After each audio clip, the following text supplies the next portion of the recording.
கதை முடிஞ்சு போச்சு.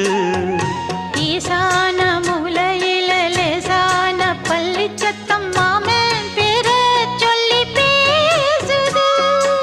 ஆறாத சோகந்தன்ன தீராம சேர்த்து வச்சு ஊரும் சேர்ந்து என்ன ஏசுது.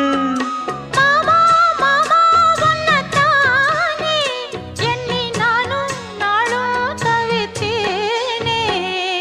கூண்டுக்குள்ள என்ன வச்சு கூடி நின்ன ஊரை விட்டு கூண்டுக்குள்ள போனதென்ன கோலக்கிளியே.